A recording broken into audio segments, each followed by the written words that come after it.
happening, do you guys think? One perspective says it's rude to talk about race, whereas in a different, maybe in an African American household, it's at the core. Well, I think about the quote from James Baldwin, and he said, "You cannot fix what you will not face." Yeah. And I think what happens is that we have such a rush to fix things, but we don't face things. That has been at the core, and I don't want to say complaint, but my concern. Because if we're going to deal with race in our city, if we're going to deal with race in our community, it cannot be the marginalized people that face and fix. It has to be all people in all spaces that face with the thought process that we have to fix this. And I think that to take a colorblind approach, and I hear that often, I don't see color. Well, I don't know what you're seeing. Of course you see color. And there's a difference between, as my sister says here, there's a difference between being different and being lesser than. We're all different, but we have to face that reality that there are many people that, whether they know it or not, they operate with a greater than sort of mentality. So when we talk about being polite and avoiding the racial conversation, is it actually just being polite, or is it we don't know how to have this conversation appropriately without making somebody angry? Because surely that's a fear. You don't want to enrage anybody. I think it is. I think it's fear. I happened to be at a church that was all white when I first came. And we intentionally wanted to integrate, and so we started to have what we call sacred conversations. And these were senior adult members, and what they said was they were afraid. They did not know people of color other than what they saw across the street. Our church is located right across the street from Beecher Terrace. And so they had fear in engaging people. They did not know what that would look like. And one of the comments that I remember is that they said, if we open our doors to people of color, they're going to take over. They're going to take over. So there was that fear of becoming the minority when you have integration, or when you have us coming together, I'd say on one accord. And so fear for, I believe, is the biggest issue that we're going to have to face in order for us to be able to continue to have healthy conversation regarding race relationship. I think there has also been a notion throughout American society the last decade that we had entered the post-racial society, that it was a post-racist era. And I think over the course of the last 8, 9, or 10 years, we have seen this tension between the belief that racism no longer exists and these sort of racist, xenophobic tendencies that seem to ripple throughout American society. I think that prohibits us from having an honest conversation about race. How do you counsel that? When people come to you saying, these things exist, this is what I'm dealing with, how do you, in the religious community, how do you address that? I think you have to lay it on the table. What we're seeing a lot of now, we have this dialogue, and it's causing a level of dissonance, because I'm having to face a way that I've dealt my whole life, in a way that I have to be very introspective and say, maybe I don't know what I thought I knew, and maybe I've thought some things about a group of people that aren't really true. So I'm one that I believe in the dialogue. I believe in pushing the conversation forward. But if we're going to see real change, we've got to put all the cards on the table, as ugly as it can be, as difficult as it can be, because we can't counsel what's not there or what we won't admit. So if it's going to take all of us, how do you as religious leaders reach out to everyone? Multiple denominations. Some people are not part of any denomination. Some people don't believe in anything. So if it's going to take everybody, how do you get everybody to the table? I think you have that conversation in whatever arena that you find yourself in. We have to just be willing to talk about it from the pulpit. And if you are having mission or whatever the case may be, you have to have that difficult conversation. But I think it doesn't stop with conversation, because you have to add the other part of our society along with that. When we have poor education, when we have a lack of jobs, when we have poor housing, all of those things, all of those ills, we're going to have to address along with the conversation, because other than it's just talk. Who do you have that conversation with? It's one thing for people to sit around the table and have those conversations at dinner tables, but I think we'd all agree, anybody who prays knows, even the most devout religious people know that prayer requires some sort of an action. That's right. So what's the action that comes after the prayer? What comes after the conversation? Well, I think that you talk to the community members. You talk to the public officials. You participate. Martin Luther King called it a drum major effect, and I think the church has a responsibility to be a drum major and to approach the various components of society and say, we're going to have conversation, but we're also going to put some things in action that are going to make life better for those that we're ministering to. Amy, is the problem too big to fix? With God, I don't think there's anything too big to fix. Right. I think it's hard. And I think part of it is thinking about it as a problem, as if it were some project and we could set up a few meetings and figure out a plan to solve it. At least for me as a white person, it's really about constant conversion. That even as I can tell you I am completely committed to being anti-racist, that I'm committed to participating in the liberation of Black people in America, every day I have to catch myself and say, am I biased in this situation? Why am I thinking that? Why is there a judgment there? What is that based on? If someone just said that in front of one of my Black friends, how would I feel like I needed to react? And why didn't I react that way? Because it was just other white people listening. You asked about things people can do in their own life and things that you counsel. One of the things I did in my own life as an intentional practice was after the Charleston shootings, I just sort of thought, I don't know what to do with this besides pray fervently. And so I really made an intentional decision that I was going to shift my the information I gathered about race from white sources to Black sources.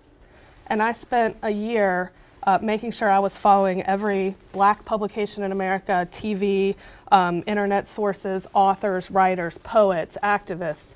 And it really did help me understand something that I thought I already understood, but I did not, because I was continuing to see it from the white conversation, as if the white perspective was the normative perspective.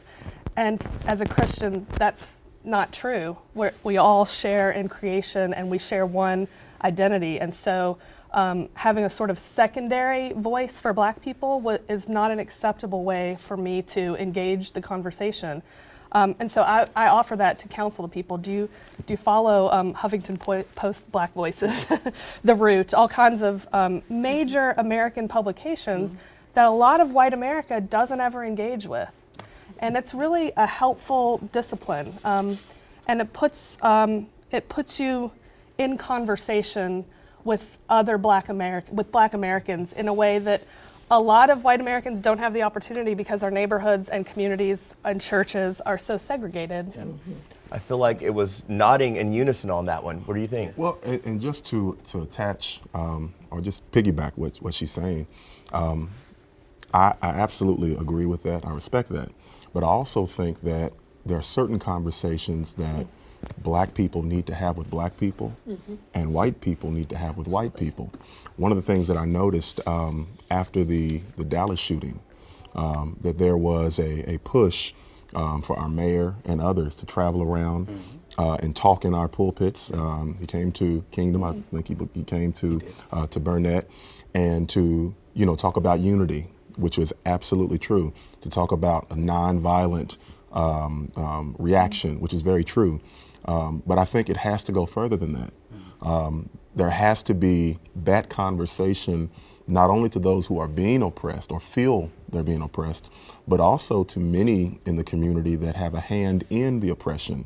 And on Sunday morning, in our churches, there are many people that show up that have a hand in what's going on.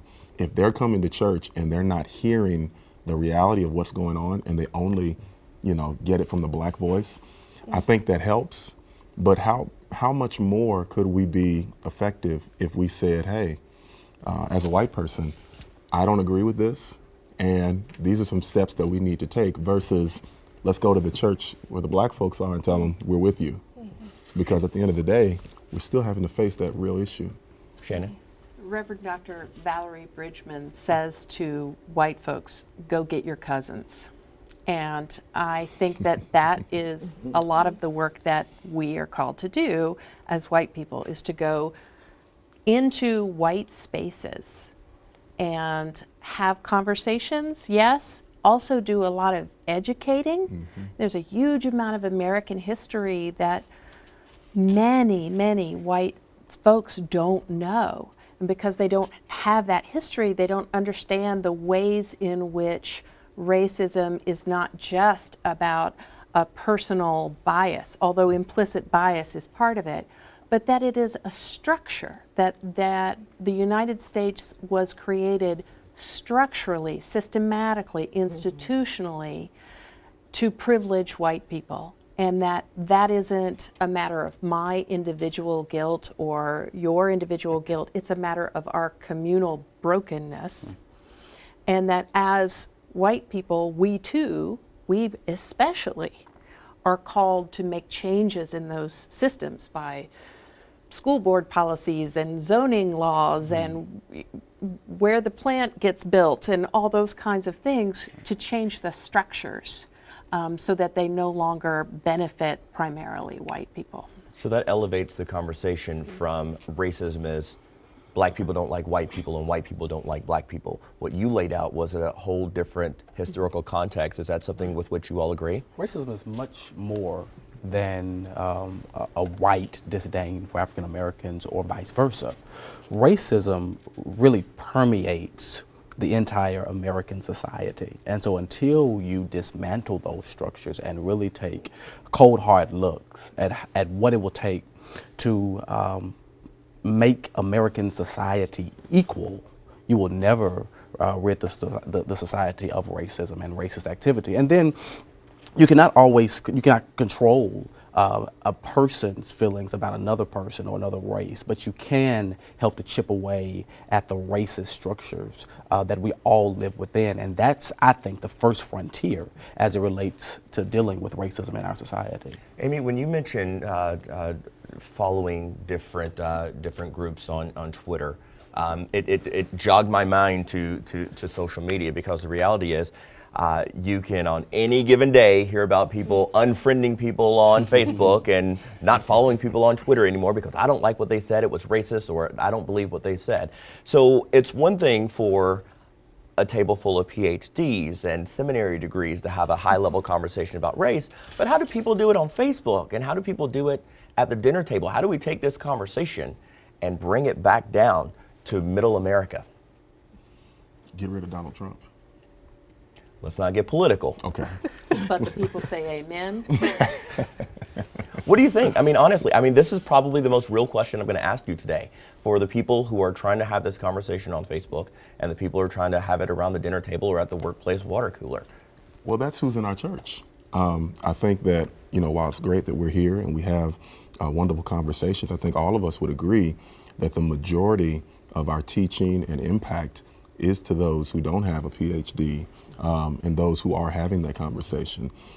So I would say the large majority of what we do is to those individuals, because how we started this conversation is still very, very relevant, that we may have a disagreement, but at the end of the day, we're still Christian, and that has to be reflected in our conversation on Facebook and just in our regular interactions with one another. So I'd say we're doing that now. Yeah. I grew up in a small town in West Virginia, a very, very white town geographically. And I'm still Facebook friends with a lot of folks that I grew up with that aren't PhDs, that have a very different life than I do. And because I started realizing that not talking about race was just going to keep racism going, and I started speaking about race, I got in a lot of difficult conversations. And with one woman in particular, we argued back and forth on Facebook over and over again. But because we were both people of faith, we covenanted with each other that we would pray. Her mother was ill, and my mother had been ill. So we prayed for one another, and that kind of held us together to argue over here because we were praying for one another in this space. Does that make any sense? It does make sense. You made a point when we were conversing before we set up our cameras. In your opinion, do white people know, do they truly know how to have this conversation? And I ask that because you said something interesting before we started rolling again about Michael Brown as a perfect example. Why so many people were upset that the body of Michael Brown in Ferguson lied on the ground, exposed for more than 4 hours. And you had a perspective on that I had not heard before. So part of lynching throughout America, when thousands of black men, women, and children were killed outside of the regular judicial forces of going through a trial, the bodies would be hung, exposed, and that leaving the dead body for all to see was the point of the whole thing, because it intimidated all the black folks who could see it and said, your life is also dispensable. If you step out of line, this will happen to you too. So I think black communities know that history. And so when Mike Brown's body was left uncovered in the street for 4 hours and 32 minutes on a sweltering August day, that connection was made, that display of the body. I didn't know the history of lynching in America until I was in my 40s, and I have a slew of degrees, but nobody taught me that. And so I didn't make those connections between lynching and the exposure of Mike Brown's body. But I think black people did. And so when white Americans looked at that incident and black Americans looked at that incident, we saw two different realities. And education, I'm an educator, so I really think education is vital, and learning the history of the slave codes and the black codes and the New Deal and mass incarceration really changes how we see things. And that history really isn't taught very often in our public schools. You guys find that to be true? Yeah. Well, and the reason I didn't want to get political, the reason I brought up Donald Trump, because I think his thinking represents a part of what is causing what we're seeing today.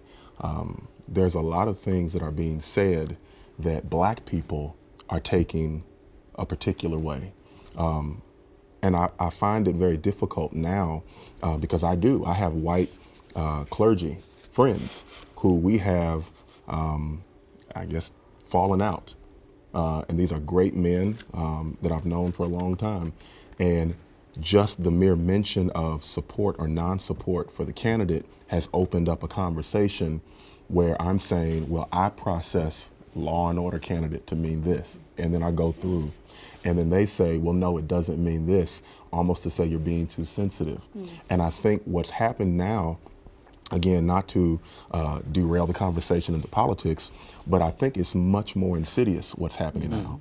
And there's a reason why there are historically bad numbers with Donald Trump. And yet we see something that's going on now to where we're saying, can this really be fixed? Again, if we're not even willing to face the way we process information and statements, and the fact that we hear this and all those kind of things. And I think that has to be dealt with. Well, I don't think you're derailing the conversation in that kind of context when we're talking about politics. Let's assess the state of Kentucky, because Donald Trump won the Republican primary in Kentucky. So when you're trying to have that conversation, with whom are you having it? I think it's important for the statements that Donald Trump makes and what he represents to be unpacked in a variety of different settings. The easy thing is to ignore Donald Trump. Now, he's hard to ignore. He's the headline of every news show now. But why is he saying the things that he is saying? What accounts for the response to his message? What accounts for this passion that seems almost grassroots that has swept the nation concerning Donald Trump? And out of all of the Republican candidates, who ran for the nomination for the Republican Party, Donald Trump, of all people, was the one who rose to the top. What does this say about American society, and what does it say about our continuing issues concerning racism? And have we really unpacked those things, those feelings, those notions that kind of reside under the surface of society? But isn't that a healthy thing? I mean, I think so. I'm not a person who is in favor of Donald Trump, but I think that he brought to the forefront issues that needed to be addressed. certainly. All of those things that we're dealing with now are things that have been hidden and feelings. And now all of a sudden he's given people permission to come out of the closet and to talk about those things. And Donald Trump has been giving people permission to come out of the closet for the past 8 years. It started with the entire birther controversy. When have we ever challenged a president as to where he was born? Was he really an American citizen? And then, from the Tea Party on, it just seems like there's been one scenario after another where this dangling of racist notions have come before the body politic, and now it's at a fever pitch. 2 years ago, we really saw it elevated with the controversy about the Confederate flag in South Carolina, and it just continues to go from one thing to the next. What does this say about America and our continuing fight with racism, 50 years after the Civil Rights Movement, after all of the gains of the past 40 or 50 years? Why is it that we still have this specter of racism that seems to infect our body politic? And that why is so important. Even, and Corey makes an absolute powerful point, even with the Central Park Five. We know that criminal justice is a major issue that both white, black, brown, everybody agrees. And yet to run on the notion that I'm the law and order candidate, and then in the next breath say, DNA evidence has released them from anybody believing they were guilty, but yet I'm not going to apologize. I'm not going to admit that I was wrong. I'm the law and order candidate, and I'm saying this to a group of black teenagers at the time, who are men now, that if I were in power, it wouldn't go like this. So in our minds, we're saying, why is this happening, and how can people still follow? So where I may have a friend that's in, a white friend, I'm saying to you, how can you like me but support that? And that causes that divide to do this. And I ask, how can you support this statement and see this at the rally and still support that? And it causes it to do this. And before you know it, that divide is much bigger than we even knew. And again, to Pastor's point, the question is, why? Corey, to kind of on some level stick with politics but pivot, we've got a major election in 2016. And this is going to be the first time that some of the millennials are going to be able to vote. So this is a whole new voting block. And I know you have a passion when it comes to that age range. I kind of talk about some of the issues that the millennials are having when it comes to race, of course. The millennials, as it relates to race, are in a bit of a quandary, because all millennials grew up in an era where we attended integrated schools, where there was not a lot of differences made between white people and African American people. We had sleepovers with white kids. We went to churches with white people, and so this seems to be a brand new era, and I think it's causing a lot of disillusionment with millennials because this was not the America that we grew up in necessarily. At least the narrative was different. In my childhood, the last thing that a white person wanted to be called was racist. It seems like in the last 10 years or 8 years since the election of Barack Obama, and with the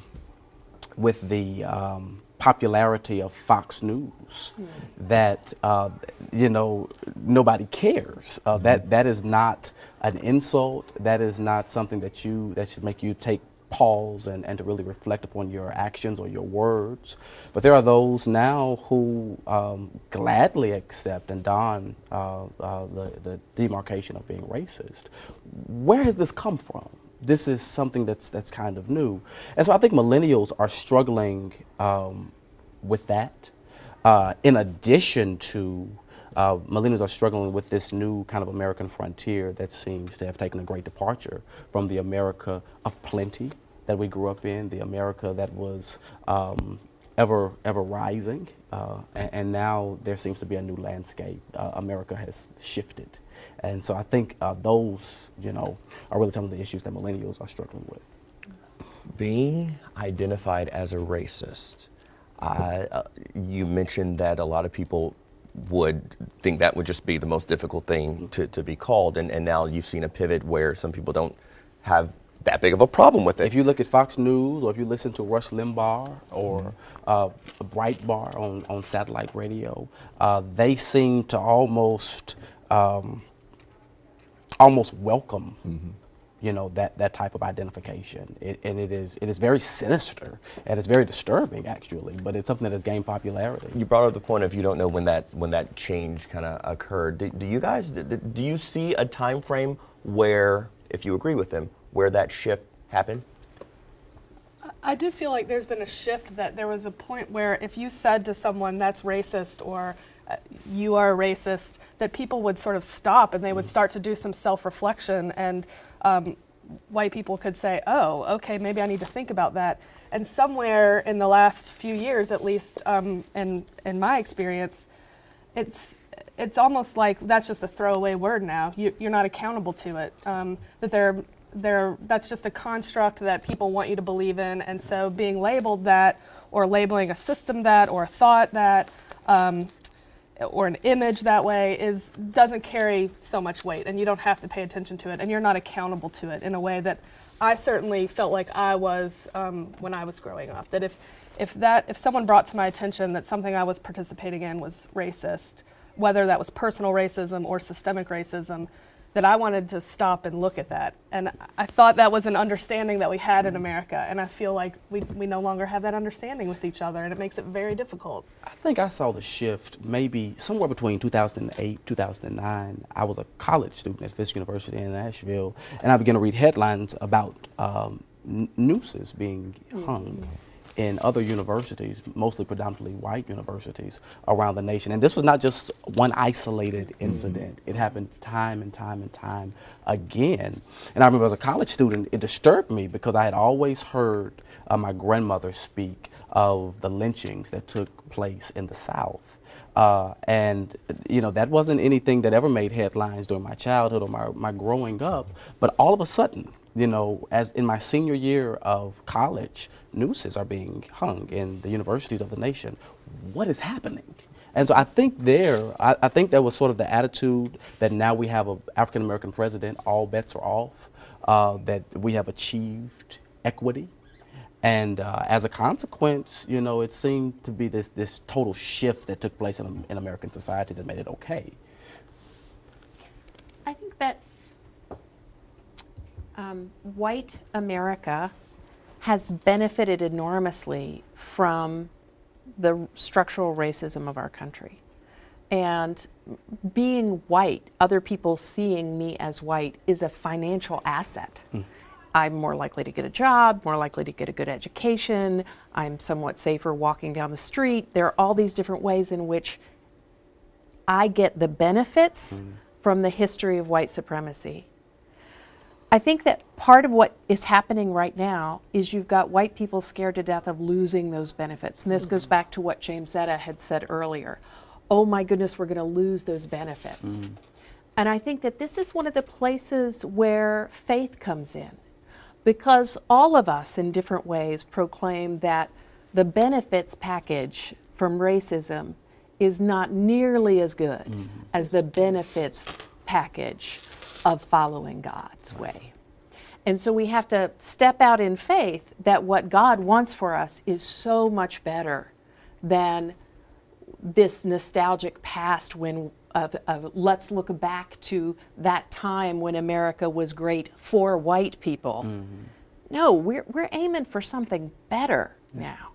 And I think that's the message that I think all people, all religious leaders and preachers and pastors ought to share on Sunday mornings. But I do think it is a particularly important for our white brothers and sisters to share on Sundays when their congregations are gathered, because the mantra now is, let's make America great again. Most African Americans say, when was America great? You know, it has most Native Americans say, when was America great?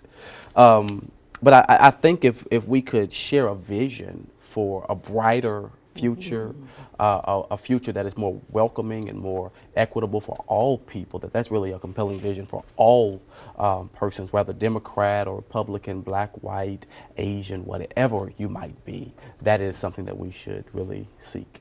How do you do that in the middle of the police shootings that people are seeing across the country? How do you have that level of counsel and morality and instruction? How do you put that out there to your congregations? And just to, I don't think people wake up and become racist. I think that what's happening now is that people have been emboldened to come out and do, because there's an environment now that is conducive to racism being lived out loud. So I think what we have to do first is deal with the fact that people feel emboldened, and I don't want to say define, but really attack that core issue. Now, to your question, how do we do it? Well, I think we have to look at the structures. We have to deal with what's happening in our society that is continuing to push and to further this issue. When Colin Kaepernick took a knee, white people and some black people collectively lost it. You cannot believe that you would take a knee for this song that has been altered from being a racist song to being a family-oriented song. And many black people sat back and said, well, wait a minute. Just a few weeks ago, a black man was killed on Facebook Live. A few months ago, a black man was killed on Facebook Live, and other times, and we didn't hear anything. But this sticks at the heart of your passion. So if we're gonna deal with this racist undertone that now has been emboldened to come out, we have to go into spaces where it's not talked about. And to Pastor's point, and I'm very, very, very clear on this, this conversation has to be had at your typical Black Baptist Methodist church, but it has to be had at your large white church. It has to. And it cannot be kumbaya. It has to be, we have to face that we've been doing some things as a race that has held back a particular group of people. You that are managers, you that are supervisors, you that hold positions. Are you looking introspectively every day that you wake up to go into your job, into your business? Am I doing best for? Am I putting my dollars where my mouth is? Those are the kinds of things, to me, if we're gonna fix this, or at least approach fixing this, we have to make some very real strides, you know. And again, people didn't wake up racist. They just now heard a trumpet and see what I did there? And and now feel emboldened to come out. Yeah. I think also one thing that we must do is begin to acknowledge all life as sacred. One thing that was interesting to me during the third week in July, when those police officers in Dallas, Texas, were shot under the gunmen who opened fire during a Black Lives Matters parade or Black Lives Matters protest in downtown Dallas. It was interesting to hear the narratives that swept the country. One narrative was Blue Lives Matter. And indeed, Blue Lives Matter. But also the life of the young man who opened fire on those blue lives, on those police officers. His life mattered. His life is a life that has served this nation in the United States Armed Forces. His life was a life that may have not gotten all of the mental attention that he needed in the aftermath of his tour of duty. You've also got to understand the mental and emotional anguish that African Americans live up under, because earlier in that very same week, we saw 2 black men be murdered by police officers in, with cameras watching, and those images replayed on Facebook and on Twitter and on Instagram. And we had this bifurcated conversation that said either Black Lives Matter or Blue Lives Matter, when the reality is all lives matter. And what can we do to create a society that says, indeed, all lives matter, and not taking it as the mantra that has been used as the as the antagonist to the Black Lives Matter mantra, but really saying police officers' lives matter, and that's what a lot of white churches do, but they leave out the Black Lives Matter. And so how can we, acknowledge that all lives indeed are sacred? One other thing, with all the things that you mentioned, there is, you've all seen, I'm sure, a level of frustration and perhaps some level of anger from people throughout your teaching to your congregations. How do you manage that anger? How do you counsel that anger? We talk about it. Being a pastor in a pulpit gives you a great opportunity to open the door for conversation. But we have to be willing to speak truth. And that's part of what the gospel is to speak the truth. And not my truth, but God's truth. But also allowing people to not be preached to, but be invited into a conversation where they can voice their opinion and their anger. We, as I mentioned, are an integrated community. It took a while to get to that place, but I've had white men and women in our service say, I've never been around black folk before. This is all right.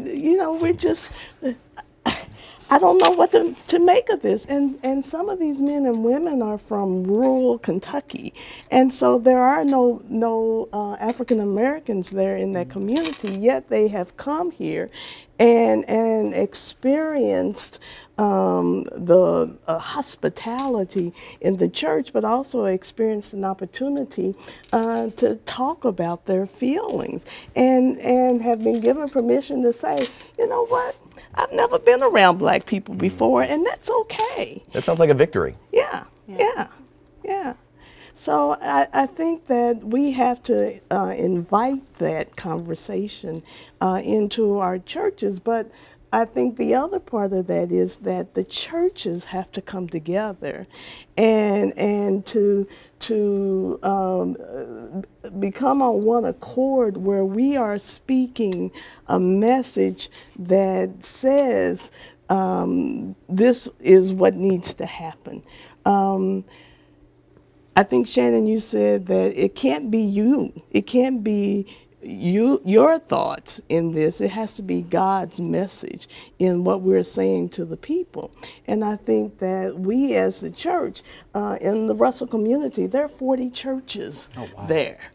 And there are probably 5 or 6 churches that come together. What are the other 34 churches saying to their community where they have an opportunity to touch many people? And so if we could come together and have a message of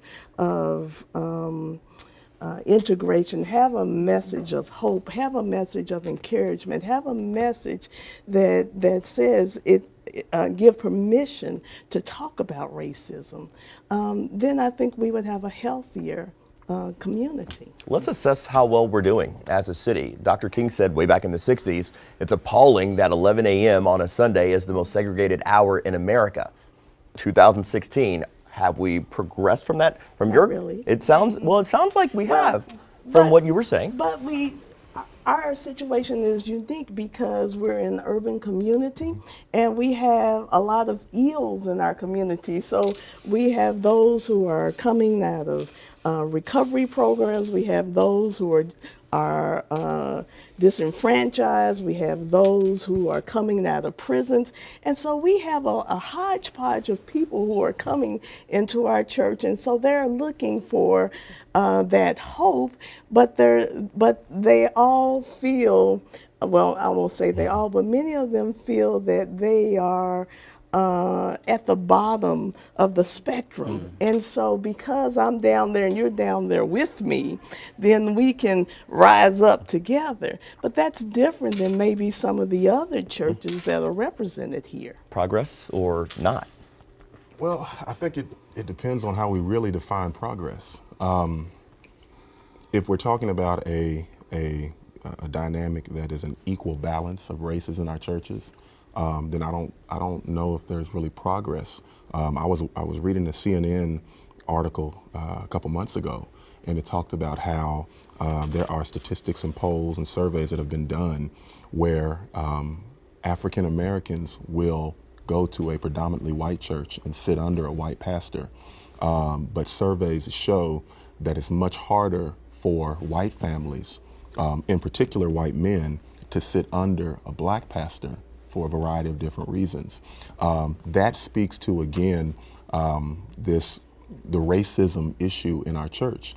And I think that until we deal with that, we're not going to see that segregated hour change.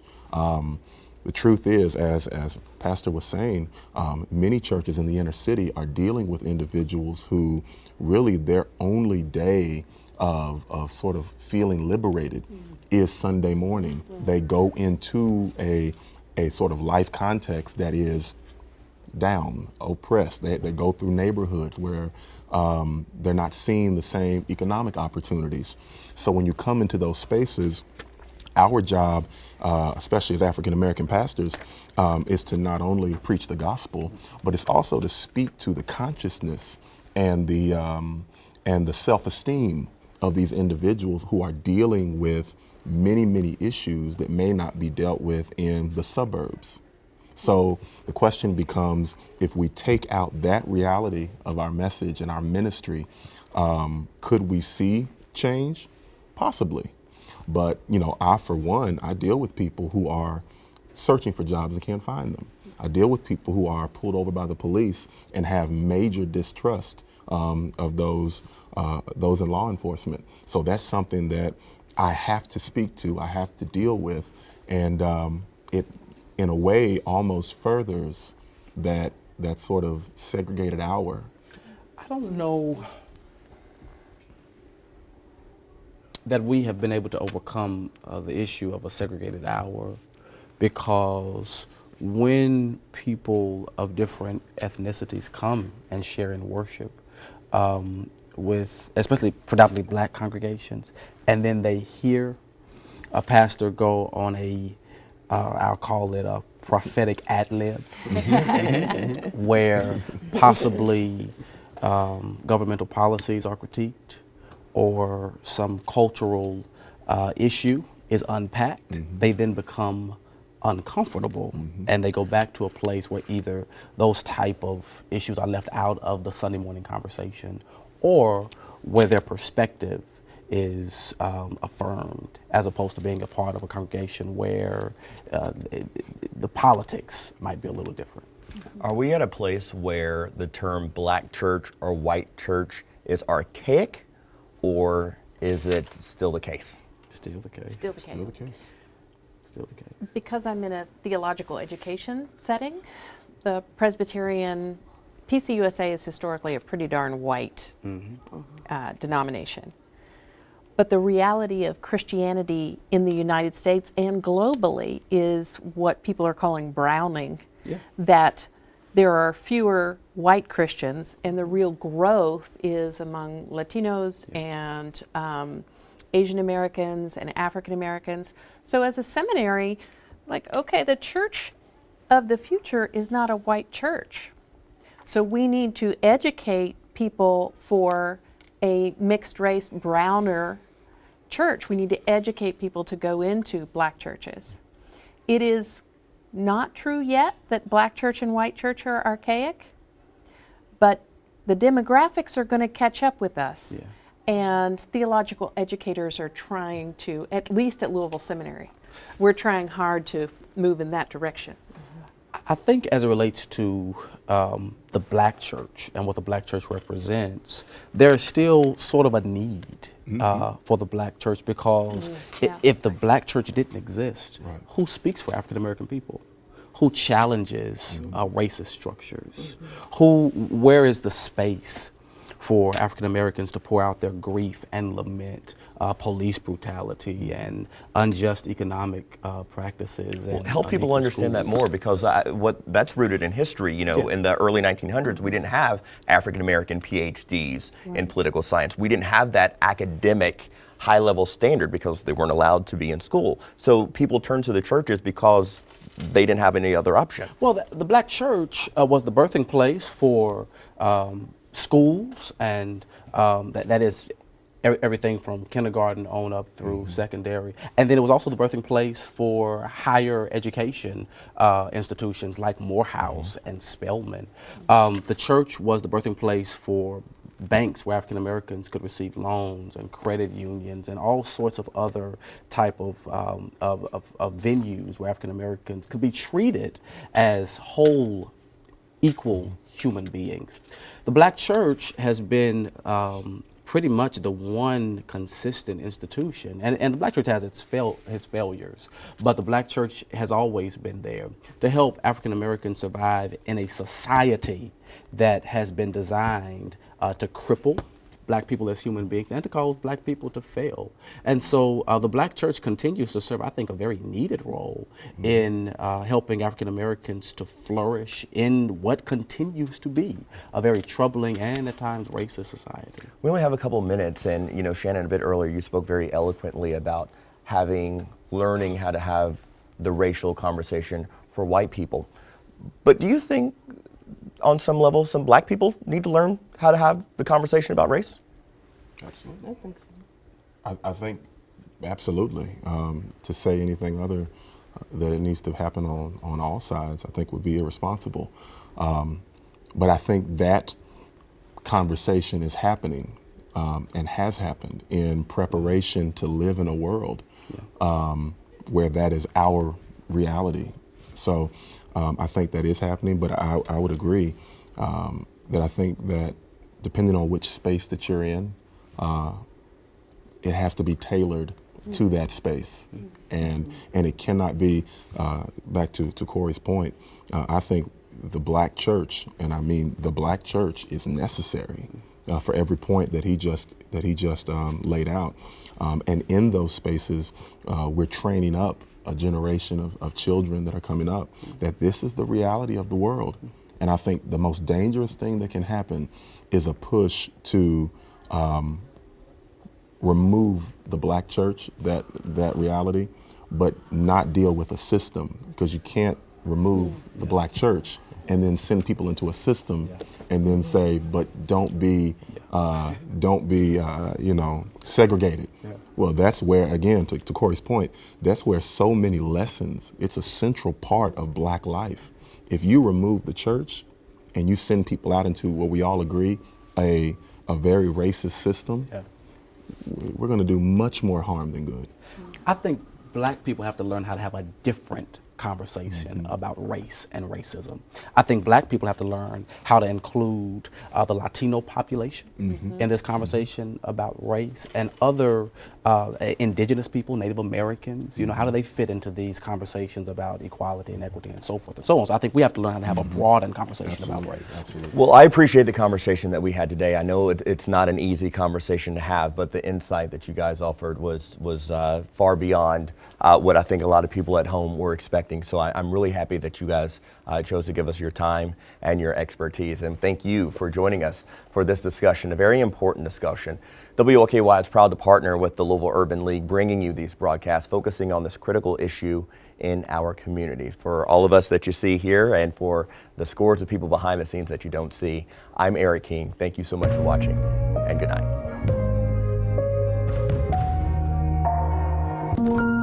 WLKY's Race in Louisville is produced in partnership with the Louisville Urban League. To watch or share tonight's broadcast, go to WLKY.com or the WLKY app.